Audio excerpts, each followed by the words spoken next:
après avoir traité le fait générateur de la TVA, et toujours en étudiant les règles d'assiette de la taxe sur la valeur ajoutée, maintenant on va voir la base imposable à la TVA et les taux qu'on applique à cette base.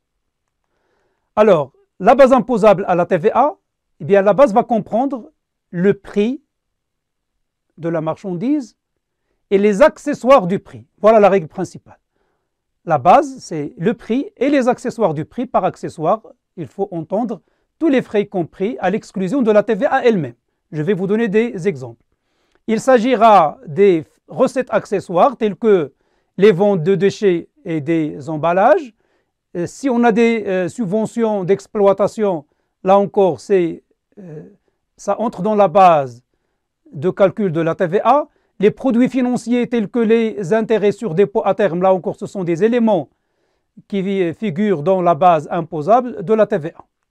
Alors, la base imposable comprend quoi en particulier? Il comprend en plus du prix principal de la marchandise, les frais de transport, c'est un accessoire du prix, les emballages perdus, les intérêts pour règlement à terme, ce sont tous des additifs, des accessoires qui suivent le principal qui est le prix.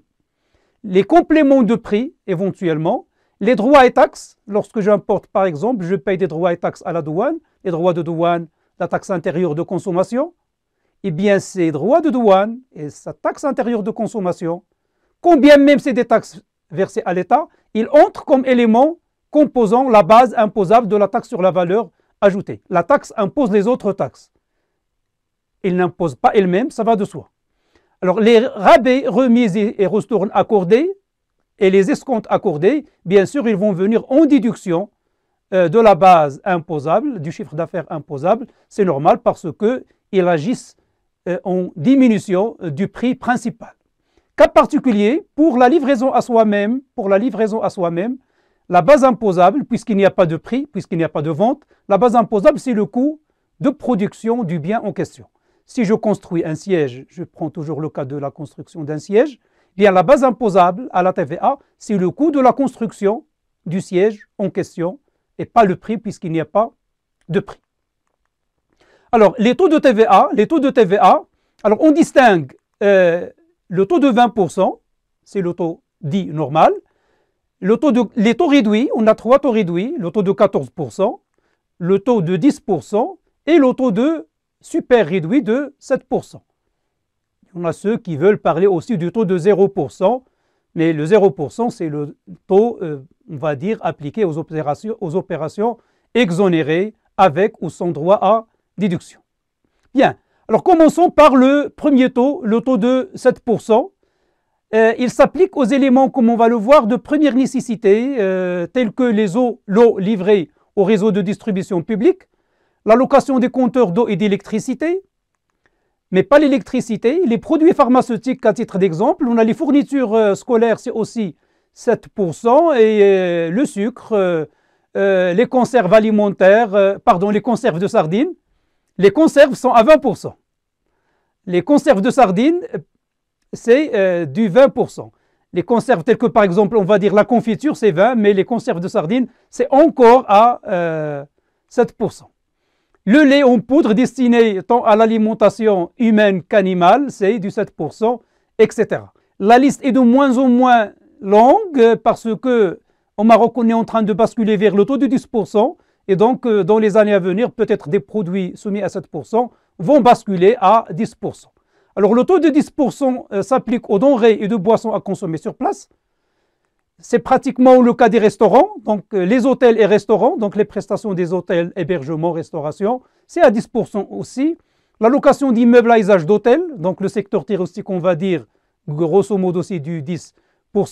Les produits alimentaires tels que les huiles fluides alimentaires, le sel de cuisine, le riz usiné et les pâtes alimentaires, vos spaghettis sont taxés à 10%. Les produits pétroliers et de gaz, c'est du 10%. Autre exemple, les opérations de banque et de valeurs mobilières, les intérêts sont facturés à 10% de TVA. Les avocats et métiers similaires, avocats, interprètes, notaires, huissiers de justice, etc., c'est à 10%.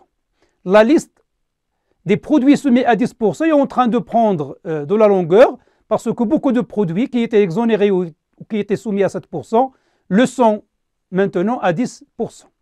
Alors, le taux de 14%, l'avant-dernier taux réduit, c'est une liste qui se rétrécit parce que les taux qui étaient soumis à 14% le sont de plus en plus à 20%. Donc c'est une liste, on va dire, dans la politique marocaine qui est destinée à disparaître. Alors on a le beurre à l'exclusion de beurre artisanal, les opérations de transport de voyageurs et de marchandises à l'exclusion du transport ferroviaire et l'énergie électrique. Mais rappelons-nous que la location du compteur de l'électricité, c'est à 7%. La location, voilà, donc je le dis, la location du compteur de l'électricité, c'est à 7%.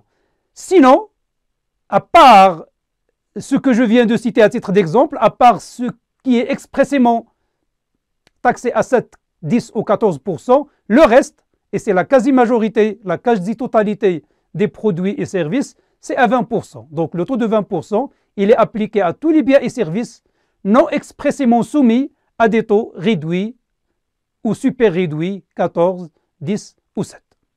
Voilà pour la base imposable et les taux qu'on applique à cette taxe. Dans la vidéo qui va suivre, on va entamer les déductions de TVA. Lorsqu'on a une base imposable et un taux, ça nous permet de calculer la taxe exigible, mais on a le droit, comme on l'avait vu auparavant, de déduire la taxe supportée en amont. Et pour cela, il va falloir apprendre un certain nombre de mécanismes de déduction de la TVA. À tout de suite.